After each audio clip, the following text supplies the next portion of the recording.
Good afternoon, everybody, and welcome to our fourth panel on the future of information processing, celebrating the 60th anniversary of IFIP.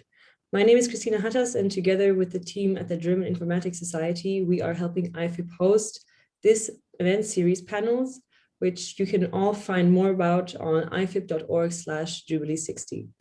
And today we are having this panel on the IFIP Code of Ethics and Professional Conduct. And I would like to introduce to you your moderator, David Kreps. He's a philosopher of information systems at the National University of Ireland in Galway. And he's the chair of IFIP's Technical Committee 9 on ICT and Society. And he's a member of the IFIP board. He's also the author of a range of books and papers on the metaphysical foundations of the information systems discipline. And he proposed and led the Task and Finish group to create and publish the IFIP Code of Ethics and Professional Conduct. With this, I hand over to you, David. Thanks, Christina.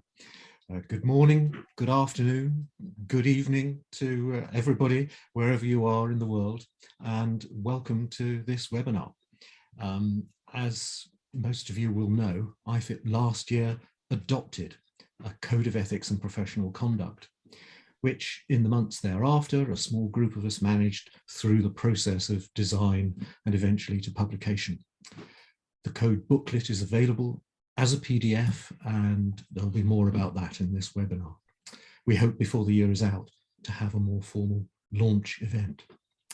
The purpose of this IFIP 60 webinar is to discuss the importance of this document at this time, and to hear some of the stories around it. To do that, we have with us today Don Gotterbahn, who's going to talk about the proactive care methodology, how to use the code in particular situations. Maura de Roche, who will talk about the importance of the code to the wider professionalization agenda. Kai Kimper, who's going to talk about the Finnish experience of translation and adoption, and Kai Rannenberg to talk about the process of publication and distribution with the DOI and the ISBN, and about the IFIP digital library in general. So I've asked everybody to speak for about 5 minutes. We've got a slide deck, and everybody's going to tell me to move the deck. Next one, next one, next one. So let me begin by introducing you to Don Gotterbahn. He's been active in software development and academia, promoting professional practice for a really long time, since the late 1970s, in fact. He led the development of the IEEE ACM Software Engineering Code of Ethics, managed the 2018 international update of the ACM Code of Ethics, and contributed to the adaptation of it as the IFIP Code of Ethics, and was recently awarded the David O'Leary Award for Ethics Evangelism by IFIP's Professional Practice Partnership, IP3. So without further ado, I shall share the slide deck. Everybody see that? And Don, you have 5 minutes. Okay, thank you.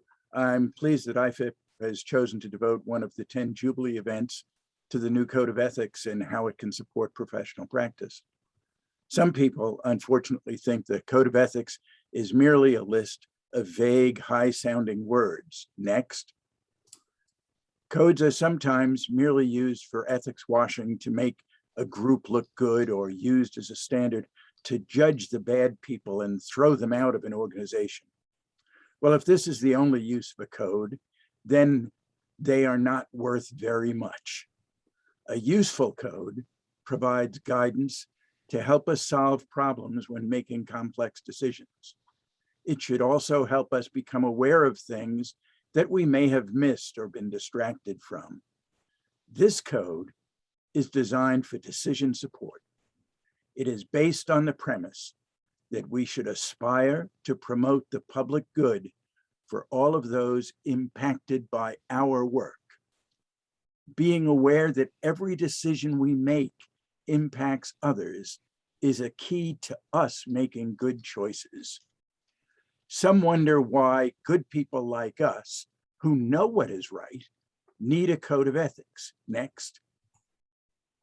First, when we narrowly focus on the technical elements of a complex task, then potential ethical concerns and ethical opportunities are kind of framed out of consideration. Those difficulties, unfortunately, are only discovered after the delivery of software and some disaster has occurred. Second, psychologists have shown that frequently our belief that we are good gets in the way of our thinking about ethics during problem solving. The fatal premise is assuming that because we are ethical and that ethical problems are only created by evil people, we do not need to carefully think about potential ethical problems. Ignoring ethics in this way also leads us to miss some of the opportunities and positive ethical choices we can make. Well-intentioned people make ethical mistakes of commission and omission. So we need to be ethically on guard. The code helps mitigate these kinds of mistakes. Next. In addition to developing the code, we have developed a helpful process that leads to informed decisions among all of the alternative solutions we have to complex situations. Ethical deliberation requires an analysis of the impacts of a system on a broad range of stakeholders. It takes cognitive attention to go through this process. Proactive care, consider, analyze, review, and evaluate, is a process that uses a set of questions to help us structure this deliberation. Proactive care uses the code of ethics as a framework to identify and address opportunities to engage in more ethical computing practices. First, consider whose behavior and work processes will be affected, whose circumstances and jobs will be affected, whose experiences will be affected. With these stakeholders in mind, then you can consider a broad range of alternative approaches to constructing a system. A good place to start the analysis is with the Code of Ethics. Take a look at it. It informs professionals of their obligations to the profession and obligations to the stakeholders. Analyze the technical facts of the system and the consequences of each of these alternative solutions to each of those stakeholders. The code provides support here. Now, analysis identifies trade-offs between alternative approaches and identifies those that have a chance to make a positive difference. Review these alternatives. By reviewing potential actions relative to the principles in the code, you've reasoned through issues using an international set of professional values. Evaluate, identify the best approaches, and articulate their strengths and trade-offs. Which of the alternatives considers seems to be the fairest and just? There is a likely tension surrounding potential actions. There may not actually be an optimal choice, merely ones with different trade-offs. Acknowledge the knock-on effects of each of these choices.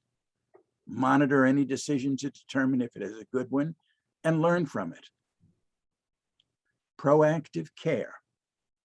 This process was designed to help you reason through your decisions and support the primary principle of the Code of Ethics. Next. The public good is the primary consideration. Following this process will help you ethically manage the interaction between technology and humanity. Technology and values interact. Make sure that that interaction is not haphazard. This is why the Code of Ethics matters, and I'm so proud of IFIP for having adopted it. Thank you. Thank you, Don. Now, I would like to introduce Moira Darosh, chair of IFIPs, International Professional Practice Partnership, and a newly elected vice president of IFIP.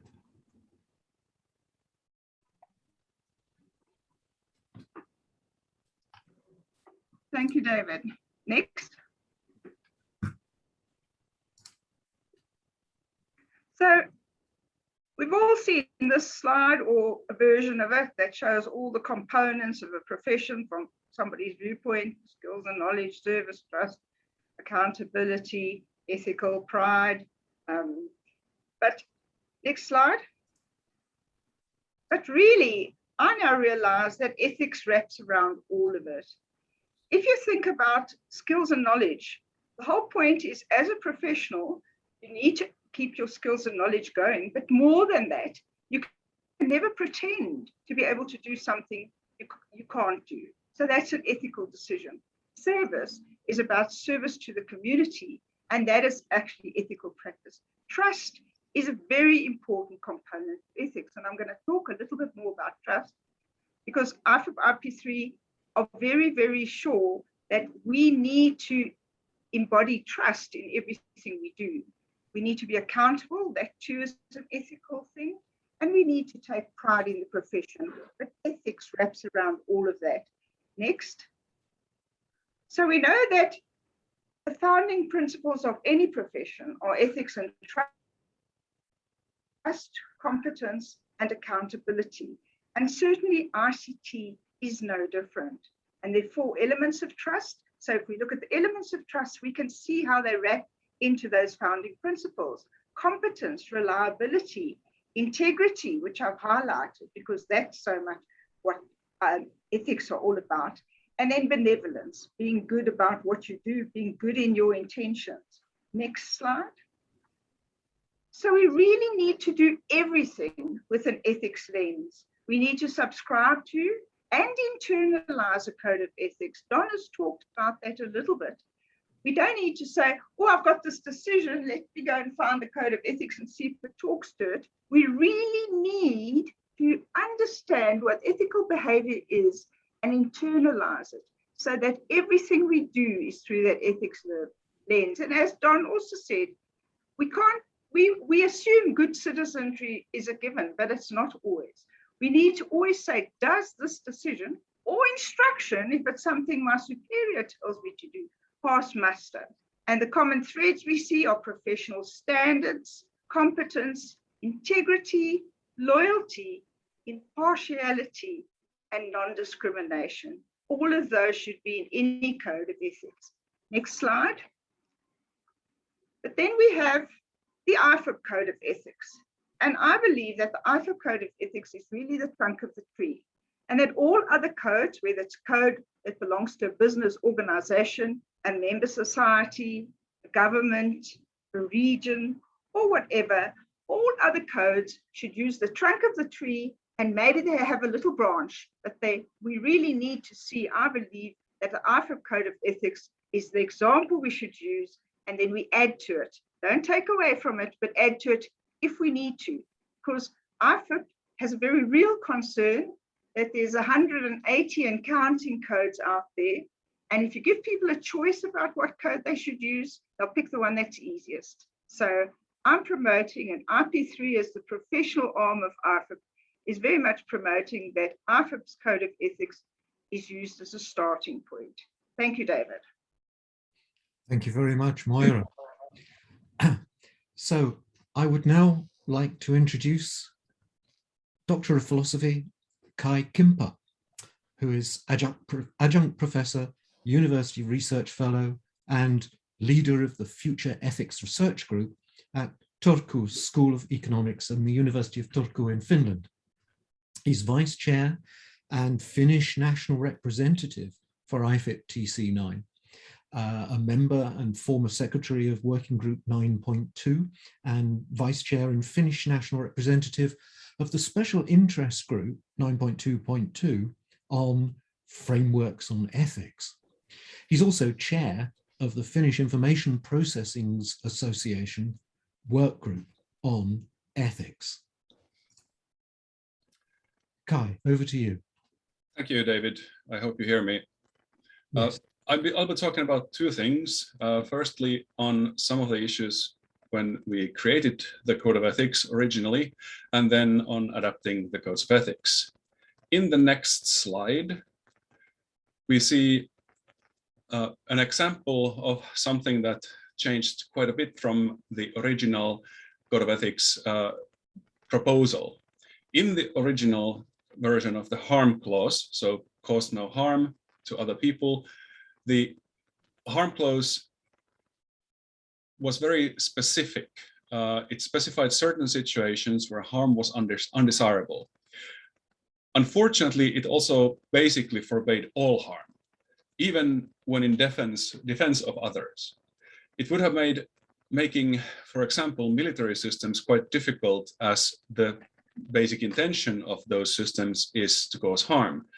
And of course, even though they can be used for malicious purposes, typically they're at least justified by referring to defense of a country. The new language, the new modification of the language uses unjustified harm as its main idea, and thus it allows justified exceptions to causing harm to others. Next slide. In the original property clause, as I call it, the idea was to justify the current intellectual property rights system, and that was taken as a given. That was also true of the previous Code of Ethics for ACM back in the day, and that kind of came over from there. That, however, is not ethics, it's law. That current intellectual property rights system is not the only possible ethically justifiable system. Thus, the new formulation, which basically says that we need to respect the work needed for creating various kinds of IT artifacts, irrespective of how that work then is compensated for, is much better formulation. We of course understand that work which is done in the IT field needs to be compensated somehow, but there are of course various other models for compensation, and not all of them depend on the intellectual property rights as they are currently understood. Now I'm moving to the how to make this code a national code of ethics. As Moira presented, the tree which she had up was our starting point in the Finnish Information Processing Association when we started creating a code of ethics. First, what we needed to do was to go through the ACM/IFIP code of ethics because they are quite similar. We used both of them. And then we suggested acceptance to the National Society in Finland. This work was done by the local ethics group of the National Society. The CEO of the National Society then presented this proposal to the General Assembly in Finland and got acceptance for the code to be taken into use in Finland. In the next slide, we can see the work as it's currently being done. From Don's long-time example, when it came to the previous code, which was taken into use in China, the translation sometimes loses things. So we had the professional translation done first, but since the professional translators are not experts on either ethics nor on computing, it means that some things just don't translate correctly in the situations, in the context in which the code of ethics is used.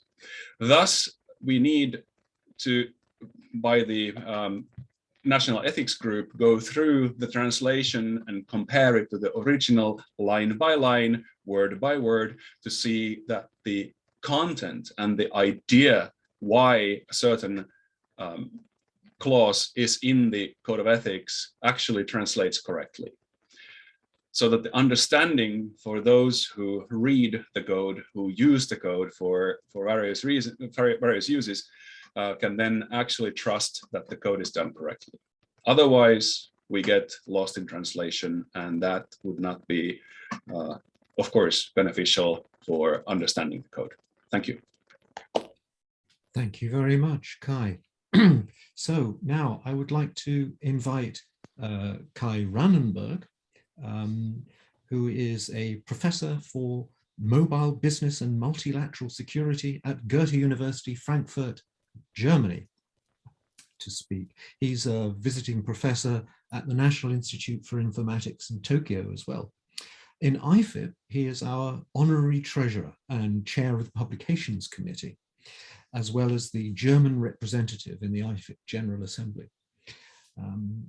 Kai used to be chair of IFIP TC Technical Committee 11 on security and privacy protection in information processing systems between 2007 and 2013. And he's active in TC9 as well, we know him well as in TC11 and in several working groups.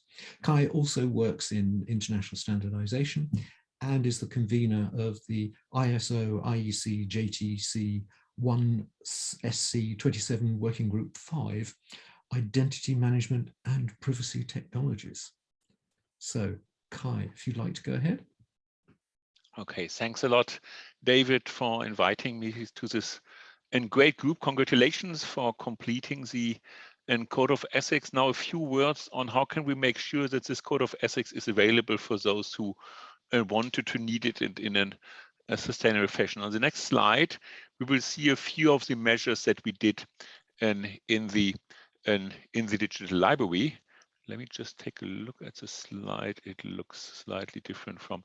Okay, so an aim and goal of that was to make sure that it can be freely available for download and reading, and that is why we have our own digital library. And longer than possibly what you put on a website. Of course, you can put things also on a website, but when you put them on the website where we said websites get renovated, and so it's good to have it in some kind of more stable session. For that, an IFIP has a number of provisions in the IFIP digital library. One is called IFIP e-publication, which is basically not conference proceedings, but singular elements that IFIP groups have decided to be important enough. And obviously, the Code of Ethics is one of these very important issues. There was also, through the Code of Ethics, and I would say thanks to David Kreps and having the vision for this, the point to say we should not only have it stored in a stable place so that people can keep it under even difficult conditions, and it should also be able to reference it under a stable setting, because even in an archival publication like the IFIP Digital Library, which is run by INRIA in France, links can change.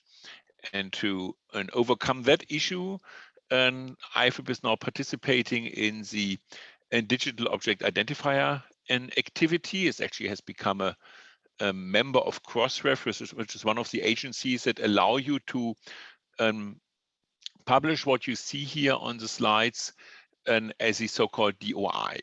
And maybe it's useful to not only show all of the IFIP Jubilee in colors, but explain a bit on what is behind this DOI. You have it actually once in black for those who don't see the colorful colors for whatever reason.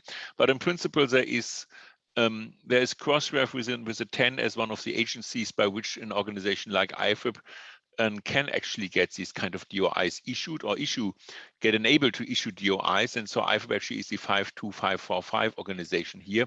And then this is actually in our second type of series in the e-publications, the second book, and that is what this code means. But obviously later when you refer it to in any kind of publication, you don't remember all of the details. However, on the next slide, we can see how it actually looks in the IFIP digital library here. This is a screenshot. And what you can see is obviously the people who were active in it and worked on it and published it. You see the, not last least, but also DOI. You also see the reference to IFIP there if you look under collections. So there's a number of activities in IFIP which have a special relation to this Code of Ethics, and that is also given. And then of course there is a hint how to quote it ideally, that is in there. So this is how it works. We're proud that we can make it available by this cost fee. You see already some download figures also, but this will obviously rise very soon. And on the next slide, and I thought it's a good idea to give a bit of idea on the IFIP publication strategy and why do we have this, and why do we have this digital library and what it has to do with our ethical approach here in IFIP. So the idea is obviously to have things available, visible, and accessible. And that is not surprising. And closer to the code of ethics idea, of course, is actually the point that we need to balance interests. And the interests of authors and interests of readers. Obviously, we want to give recognition to authors and also in case of conferences and event organizers. In this case, you can also say the code of ethics is actually an event and activity from TC9, so it should be recognized. We want to give easy global access, especially for those areas of the world which are not necessarily privileged with regard to access, and we want to have it sustainable. So now the question is, how are we shaping the costs for all of that and to have that going? And that's basically the model that we have at the moment. So we have this, and we have this way that in the Open Digital Library is available for all of those and groups and those things that we can actually afford to make freely accessible, and wherever we need to go other ways, because also the authors and event organizers need some more recognition and financial feedback, and we have alternative routes. But we're trying to keep this balanced in the publication strategy. In future, and I think that's something that may also have a relation to code of ethics activities, we're probably not only going to have papers published and kept archived, but also all of the things that digitalization is now doing to scientific processes and results will need to be covered. So it will be programs in digital media, maybe data. Just think about the fact that maybe people are making collections and overviews of cases or any kind of surveys, and they're evaluating this with a certain statistical tool. And very often the results depend from the tool. So we should make sure that also the respective tools are available, that later they can be scrutinized and one can check and what it's all about. More of that, of course, you can also find on the website of ifip.org. But I think for the moment that is good enough. And I think I'm happy to hand over then back to David.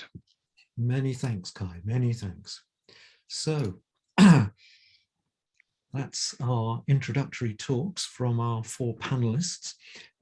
Now, if anyone has any questions that they would like to ask either the whole panel or one particular member of the panel, do please begin typing in now to the Q&A at the bottom of the Zoom screen, your questions, and I'll come to those in a moment.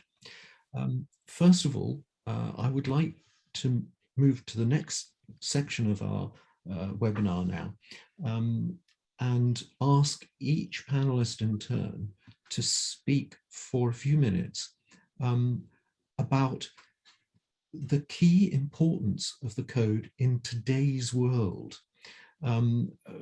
Any examples that you may have in your respective countries or engagements that support the need for us to have a code of ethics and professional conduct right now. Don. You're muted, Don. Don, you're muted.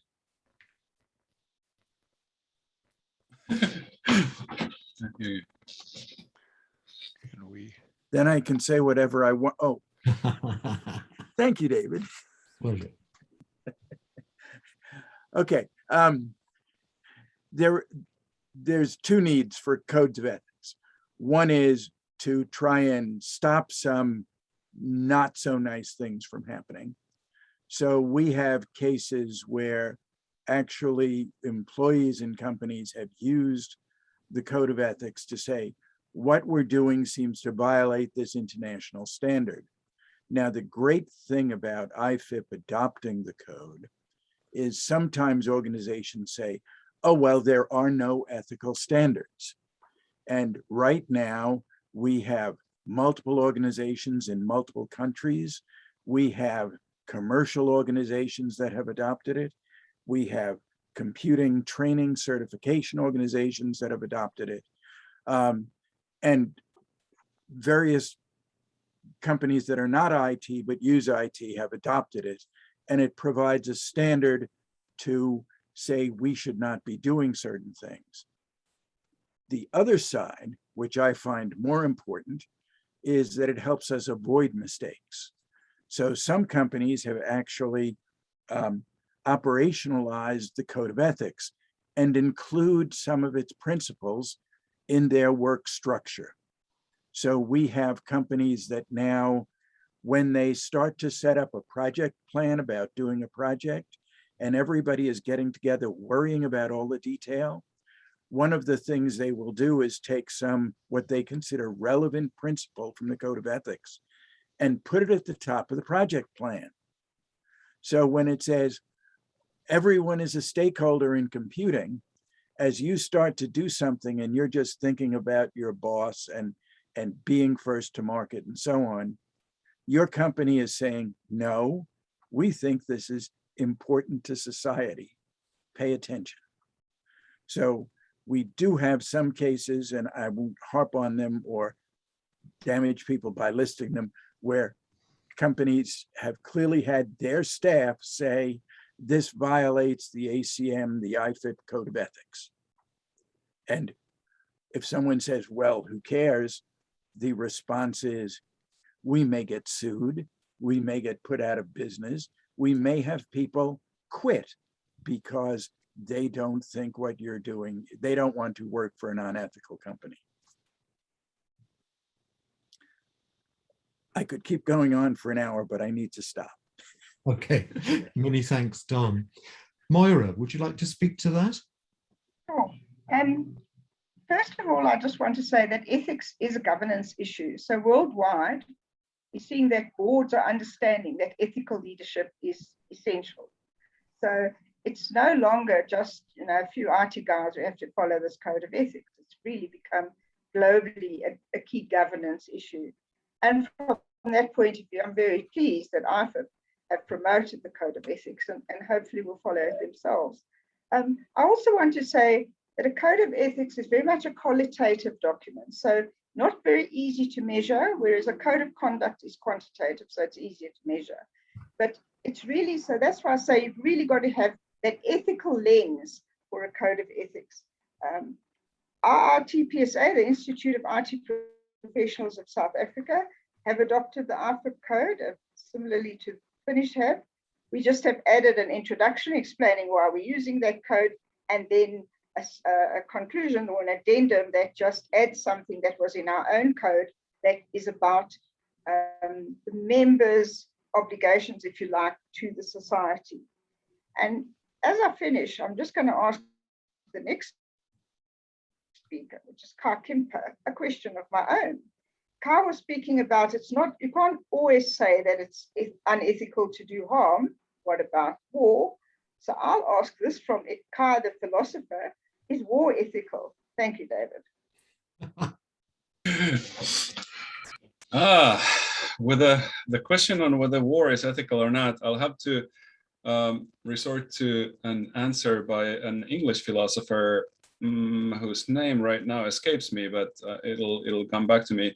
There are justified and unjustified wars, and justified wars would be those in which the loss of a war would result into a governance system which would be considerably worse than the current one under which we live. So, for example, according to him, the First World War was a pointless war because there were two societies fighting each other, well, several, but two sides fighting each other with practically similar government structures.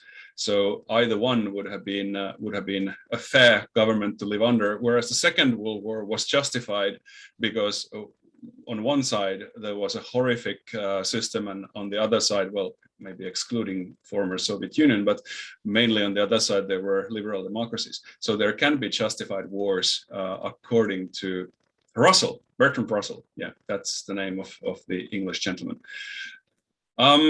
Now, getting to the topic of this part, like Don said, we need to have the IFIP code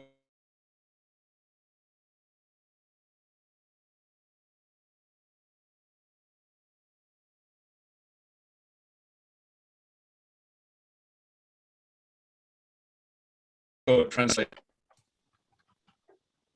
national languages. Thus, we have to have it at least translated, if not adapted by national societies. Also, as Don said, it should be used as a guideline for doing the right thing for both individual IT professionals and, of course, for organizations that work within the field.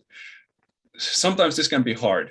Whistleblowing, for example, we can name easily examples on how whistleblowing can go horribly wrong if you follow either your own ethics or the ethics purported by the organizations that you are a member of doing. But I hope that the Code of Ethics can give some kind of a backbone for that. Different organizations, of course, have different limitations. For example, companies or corporations are required to make profit for their owners. And sometimes it needs to be able to be shown that following a code of ethics actually is either beneficial for that purpose or at least doesn't harm it within the laws which the corporations have to follow anyway. Also, on the other hand, other organizations such as governmental organizations may have a limited or misdirected procurement laws or similar situations, and having a code of ethics on the ICT procurement side is something that can be which can then be used to justify doing the right thing rather than the thing that the law directs us to do. In Finland, for example, or in EU, the procurement is quite typically understood as a waterfall model, which is just a horrible way of doing software, and especially if it's not an iterative model. And thus, the code of ethics can be used to justify different models of procuring information systems. It's also, finally, important to the profession. It builds a picture of the profession, hopefully to the right direction, by ensuring that professionals actually take the code of ethics into account in their everyday work and try to follow it as best they can. Thank you. Thank you very much, Kai.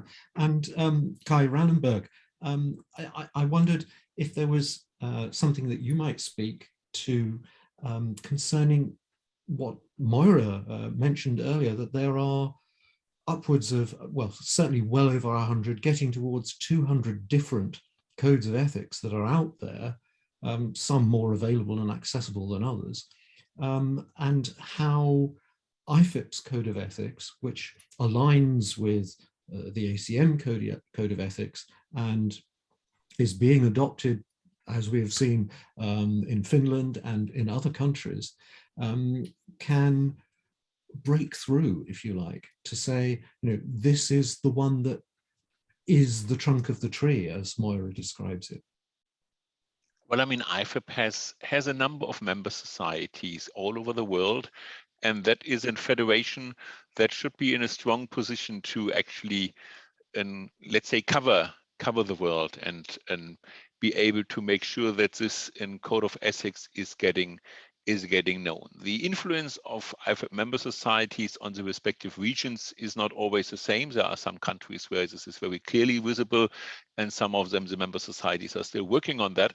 But the idea to say, hey, we have this from a global perspective, and we have discussed it, and upward and downward, and that, I think, should get us into a strong position here. I mean, openly spoken, as long as other codes of ethics have relatively similar topics and people still behave ethically, that's also okay. I think the interesting point comes when we have in this code of ethics, which I think is one of the more refined ones because of the long experience of the people who worked on it, actually have things to offer that others don't have to offer. And I think that's indeed is true. That's also why, let's say, a nice publication of it, and I know how much work was spent into putting this into a nice layout and making it easily readable, and is actually something that can be useful. As you now got me inspired, I wonder whether we should eventually maybe have even the table of contents of something like that also maybe in a handy, anything that is handy for people to not overlook. But what I do know is that, and usually code of ethical decisions actually, or ethical decisions usually don't come in the line like there's an announcement, and now in December and we can tell you that in March 25th, you will have to make an ethical decision.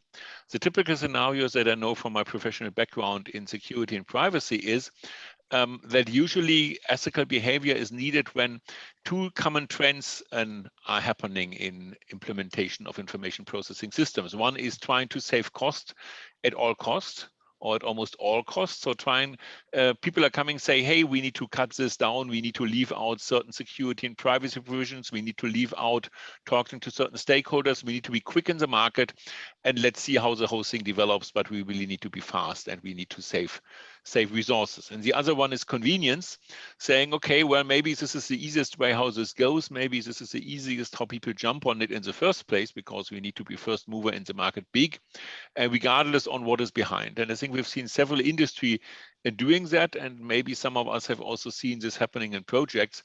And this is usually coming as not with a pre-announcement. And then it's good to have the code of ethics, let's say, at hand, also in mind, not just something that you need to prepare for as a homework. And to remember basically the points that Dan has, for example, listed again that are important, especially all of the headlines in chapter 2, I think are important to think things through till the end as much as possible, and to avoid this kind of rush, or at least defend projects against certain rushes that can only lead to disaster. And I think the code of ethics is useful here, because so far I can only argue from my own let's say experience in the field, which is good. When you get older and get gray hair, you can claim that you have more experience. But of course, also younger people, especially in some of the fast-moving sectors, need to have something that they can refer to, and that makes the code very, very useful, I think. Absolutely, yes, indeed. Thank you very much, Kai. Now, there's a burning question going around in the world of ICTs at the moment that seems to affect absolutely everybody. And you mentioned young people, and I think this is particularly important, that the young who are just starting out, perhaps at university now, for whom the world of social media has been something that that, as they call it, natives to. And there are a great deal of ethical issues and questions that arise around the deployment, implementation, and use of social media.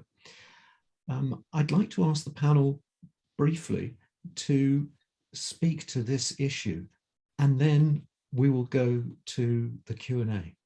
Don. I wish there was a specific question there. Social media does good things and social media does bad things.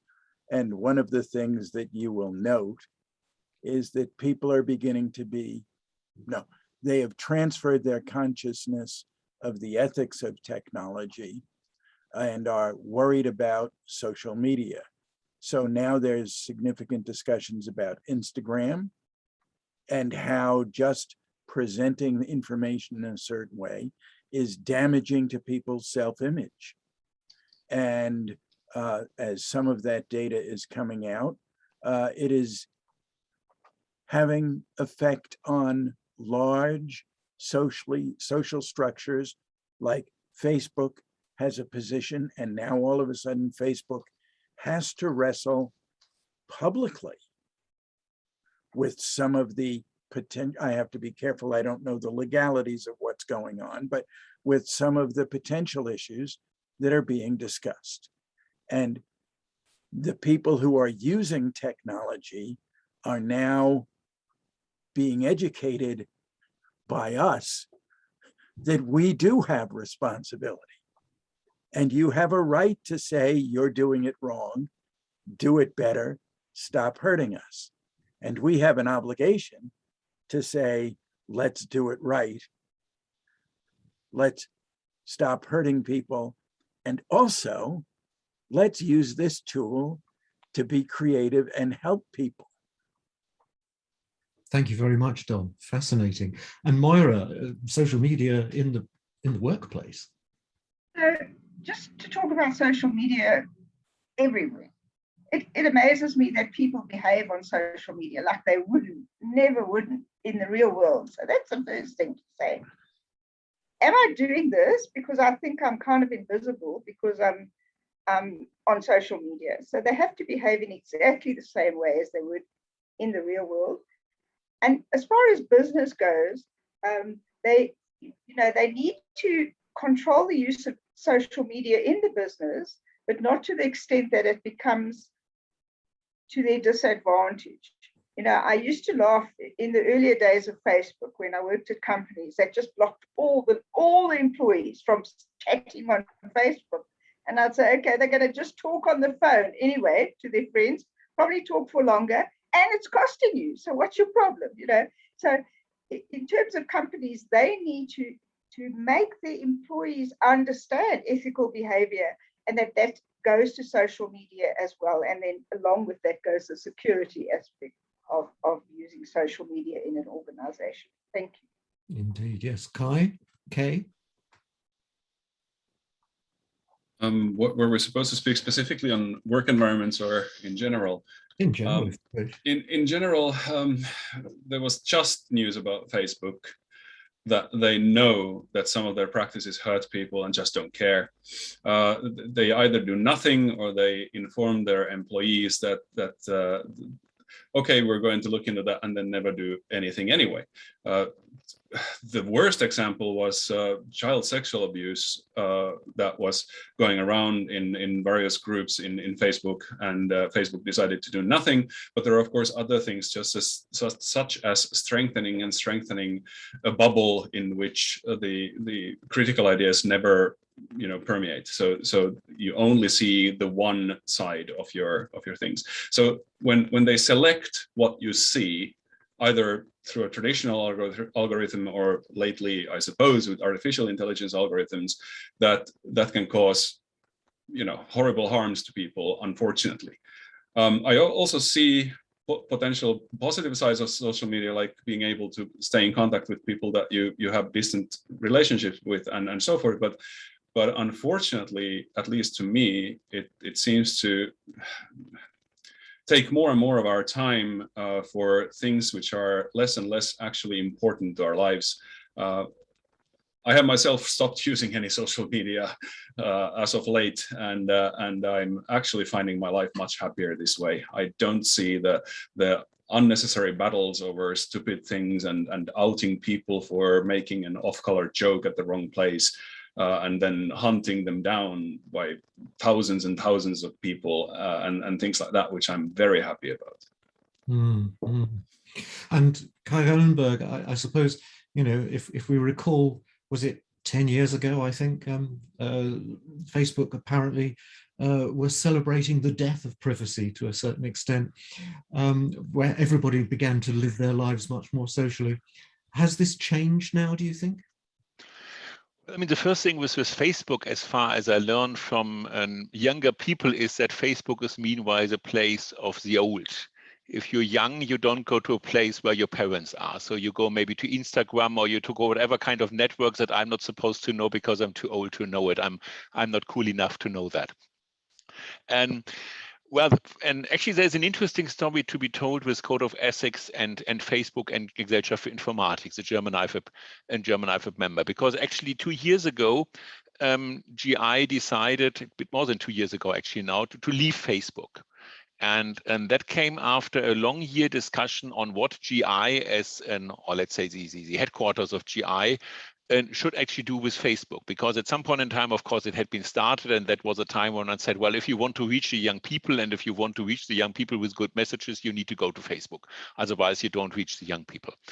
And then it turned out, obviously, that Facebook was doing more and more things. Kai has already mentioned them, and done also that are clearly not in line with any kind of code of ethics.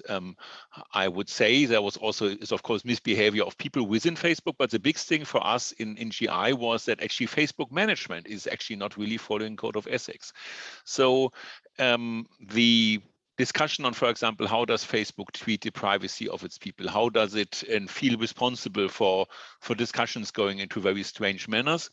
and led to an analysis of Facebook's behavior against the code of ethics that GI had at that point in time. That is not the IFIP, was not the IFIP code of ethics at that point in time. It was the one that GI had designed a few years ago, but it shares many spirits of it. And it was pretty clear that when you went through the analysis, there were several points where Facebook was actually not really living up to it. GI saw the discussion and communication with Facebook about that. Maybe you're not too surprised when you hear that there was not really much of an answer on that, and then eventually, after a few more occurrences, the center decided to leave Facebook. So that means why you don't have any official representation of Gesellschaft für Informatik on Facebook. There was also the discussion, again, we come into some, let's say, ethical considerations here. Is it okay if one part of GI decides for all of its hundreds of working groups and members on what to do? And obviously not so that groups in GI who think that Facebook is relevant for them, they are not forbidden to do it, because as groups they can do it anyway, and of course nobody is forbidding people to do it. But what I think especially is good about this message is that when people like Kai say, hey, we don't really think that we should use certain social media, or we should use social media because it's maybe just a waste of time, but maybe even dangerous. And there is now a reference yet you can refer to and can say, well, GI is not the most stupid idiots in the world, hopefully, and they've decided to not get engaged with Facebook. So maybe that tells you something, and that reduces the pressure to actually use Facebook. Actually, this has also influenced the number of research projects who have then said, actually, okay, we use Twitter, that is that is working better. We're using these or the other things, and we're trying to avoid these things where really we see as most dangerous. So that's, I think, is a very GI story with regard to social media and the code of ethics. I wonder whether it may be of interest to have this analysis and made available. Obviously, it doesn't follow the IFIP code of ethics at this point in time, but there are matches. So if there's interest, of course, we can try to follow up on that discussion. Very interesting, Kai. Thank you very much. So to the Q&A, we've had 3 fascinating and pertinent questions in the Q&A. And in fact, the first one was also the subject of quite a discussion in the chat, which was fascinating. The first 2 have both been answered in text, but I thought it might be interesting to open it just for additional comments. Alex Reed asked about the avoid harm clause, and I actually looked it up straight away in the in the code of ethics. And of course, principle 1.2, avoid harm. There's also many mentions around minimizing. And Don, you typed in an answer. Did you want to say anything further, or did anyone else want to add to this about the minimizing harm? Yeah, the avoid harm clause. Some people, when commenting on the code of ethics, worried about just war, and I think it goes back before Russell to somebody named Tommy Aquinas, this old dude. But anyway, the issues we had in the discussions were quite interesting, because one of the things in building the code of ethics was you don't want canonical claims that say, this is categorical claims that say, this is absolutely what you must do, and if you don't do it, you're not ethical. We need to have goals stated as aspirations, things we aim toward. And so my physician has a goal, I hope, not to cause harm. When my physician recommended harm to my wife by cutting out a section of her cancerous lung, we both enthusiastically said, yes. And it worked, and we're still quite happy with the harm that the surgeon caused. There are many kinds of things that cannot be done without causing harm. Writing the software for an automobile which simply starts the engine could possibly do harm. That is, when the car starts, someone might be in front of it and get damaged by the car starting. The principle is in the code when we addressed this, we clearly said when harm is an intentional part of the system, those responsible are obliged to ensure that the harm is ethically justified. Ensure that all harm is minimized. That is, we try to recognize the nuances of this. Marvelous. Thank you very much. That's right on the spot. Thank you, Don. So another of the questions that we got in the Q&A was from Lucy Hunt, who said, do you think that whistleblowing policies and processes internal to organizations as part of regulatory and professional bodies or to the media work as a mechanism for upholding values and standards in technology? Moira, I know you typed an answer there. Did you want to say anything further? Yes, I just want to say, as I said in the Q&A, that I think that whistleblowing, when it's built into the fabric of the organization, can certainly uphold standards. So in other words, if you observe someone doing something that's patently unethical, you actually tell somebody about it. However, I've also seen, certainly in my own country, where people have been whistleblowers and have brought to light some very, very bad things, they have ended up suffering for it. And so the ethics of how you treat the whistleblowers is as important as having the option to be a whistleblower, if you get what I mean. Yeah. But I think that's a lovely question. Thank you, Lucy. Splendid, splendid. And last but not least, Sheila Keddy had a question. It seems to me that an ethical assessment may reach different conclusions based on the underlying ethical and legal bases of the countries in which it will apply. Or do you see this as transcending the rules of different societies and whose philosophies would apply?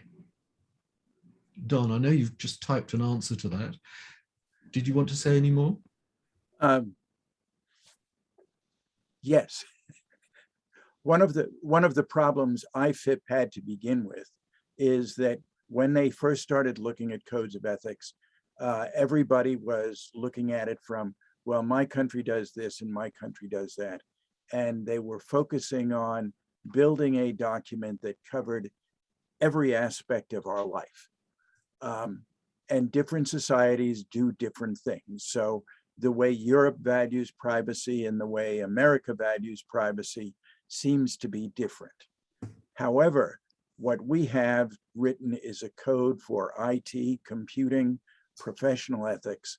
And what do we as developers, IT folks, computing professionals think is ethical? Now, I know I had to learn things traveling around the world about who you give business cards to and who you don't. When you approach someone and someone all of a sudden grabs you and kisses you on both cheeks, this is pre-pandemic, you had to determine whether it was both cheeks or one cheek, depending on where in Europe you were. And that's a difference. But every one of those software engineers in every country, if you said to them, I've got this pacemaker in Don's chest and there's software there, should we test the software that goes in someone's chest? And every one of them would say, yes. Now, there may be minimal kinds of piddling differences about, well, we like this software testing technique or we like this software testing technique. But the question is never, oh, we don't have to test it. That is, there is intercultural commonality in a profession. Doctors have intercultural commonality, whether they want to wear red masks or blue masks or hats or earmuffs, doesn't matter. It's the concern for the patient that's common through the profession. And that's what we've tried to do. And the development of the code was amazing because it was international, with at least several thousand people commenting on it. And the rate and the agreement that the principals got across nationalities made things amazingly simple in saying, here IFIP, here's a code. Here Finland, here's a code. Well, Finland contributed to it. IFIP contributed to it, and they built it. So I think, yes, there are cultural differences, and they are quite interesting, but they don't affect our ethical obligations in a negative way. Thank you, Don. Kai. The previous perspective from the special interest group 9.2.2's direction was exactly that there would be difficulty to get the code of ethics done because of national differences specifically, or group differences. It didn't have to be national differences only.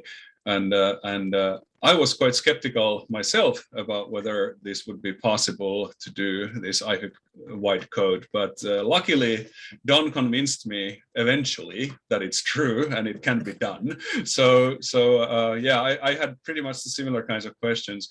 Also about the different ethical perspectives, if we think about like theoretical ethics, for example, from deontological to utilitarian to virtue ethics to contractarian ethics, of course, those are relevant, but the code itself is written to be somewhat independent of whether you look at it from one ethical tradition or from another. And when it comes to the international, or let's say different countries and different areas and their codes and their ethical theory, it's surprisingly similar irrespective of from where you look. Kind of consequentialist ethics is everywhere, deontological ethics is everywhere, virtues are valued everywhere, and so forth and so on. Contracts are important everywhere, social contracts specifically. So that didn't pose that much of a problem either. Finally, on the cultural differences, it's not only whether you can kiss on one cheek or another. If you're with a Finn, you just don't touch. The only thing you can do is shake a hand, and that's it. Don't grab it with two hands. And no kissing. I also might add that, yes, I do believe Thomas Aquinas did write a bit about just war theory, but the original European just war theory was the 4th century, lived through into the 5th century, Augustine of Hippo, who was one of the fathers of the Latin Church, and perhaps one of the origins of Western culture in that sense. And just war theory was a particular bag of his. But on the issue of cultural differences, one might also add that much of that work was already done in parallel in the 6th century by Confucius, who had been writing extensively on good and bad wars almost 1,000 years beforehand. I'd like to move in our final kind of 10 minutes now to a last section where I'd like to give each of our panelists 1 to 2 minutes, not more, to summarize and to say, you know, this is the one thing that I would really like to get across to everybody at this webinar. And I'm going to kind of go backwards in terms of the order that we've had before. So I'm going to start with Kai Rannenberg. Okay, so one of the two most important things. I think one thing is it's important that you have, let's say, your code of ethics available soon. That's why we are pushing again the digital library, and I'm proud that we have it there. So it should be available, and please make it available for yourself, because the need of it may come surprisingly. And again, very often, and your ethical values and your ethical stance will ask for from you not with a long pre-announcement. That brings me to the other point. It's good that we have this all published. It's great that we have it documented in very many nice things. And now it's basically important to live up to it. And I'm very proud and happy that actually we have IFIP as a community who doesn't stop working after the Code of Ethics is published, but that it will be continue as a place for continuous discussion and exchange of experiences, and hopefully also from time to time backup for those who live up to the Code of Ethics and maybe get into trouble because of that. And then of course it's good if a global community can maybe help out here, or at least support. Thanks. And Kai Kimpa. What I'd like to say in the end here is that you people who are here listening to this presentation, I hope that you can contact your national society if you think that the code could and should be translated and adopted by your IT professional societies to help, or whether they're national, whether they're regional, so that the Code of Ethics that we have worked so hard for could benefit other national societies as well, not just in Finland or in a couple other countries where it so far has been translated and or adopted. I think it's a good code, and I think it does work quite well within national situations. And yes, Sheila has written a further comment on this particular issue, and of course the national laws need to be taken into account. You can't really break the laws, but I think that the code is written in a way that takes that into account. I quite find it to be generalizable because it, like Don said, it doesn't take into account the local systems in a way that it would make it difficult to use. I mean, the testing is testing. You have to be compensated for your work, irrespective of where you are. Otherwise, we get much less, at least, code. I mean, compensation can be very different things in different places. For example, in open source or free source specifically, it can be just fame, and that's a compensation. So it doesn't need to be money in a strict sense necessarily. So yeah, I think it can be adopted adopted in a lot of places. Thank you. Thank you, Kai. Moira. First of all, I'd like to say, and Don said it in his presentation, we often say ethics has given voice to values. And I like that saying, but I really think that ethics should be giving action to values, so that you're actually actioning the values that are in ethics. And then a final is IP3 will only accredit a national society that has a very rigorous code of ethics and a disciplinary procedure about what to do if people breach the code of ethics. Thank you. Thank you, Moira. And Don. I hate wasting my time. And I think reading a code of ethics is not a waste of time. And in fact, can be used practically.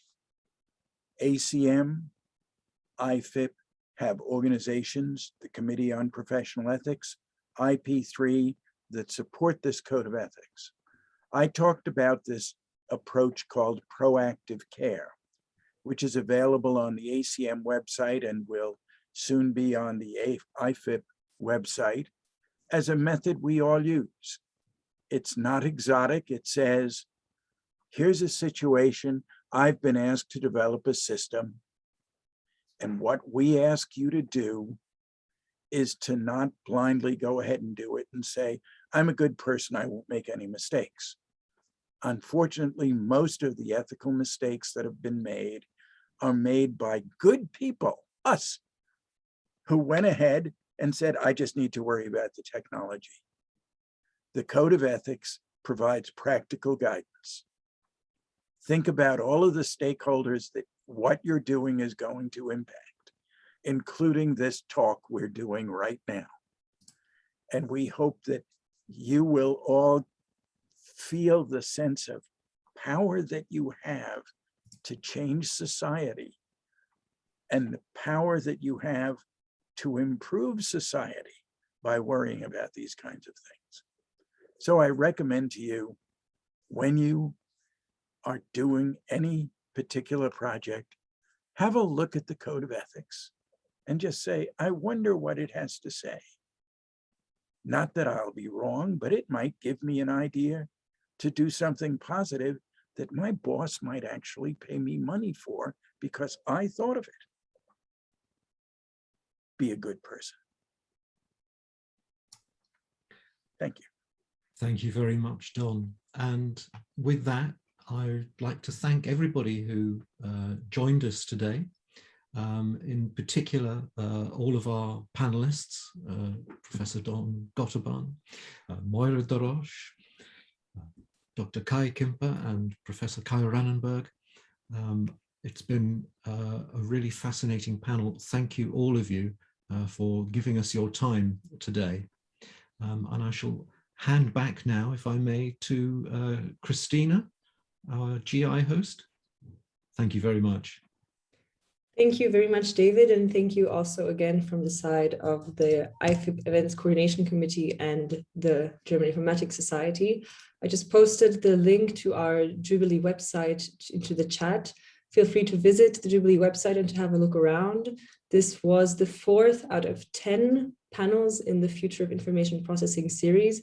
In the next month, we have one event coming up every Monday, so feel free to tune in and have a look at the others.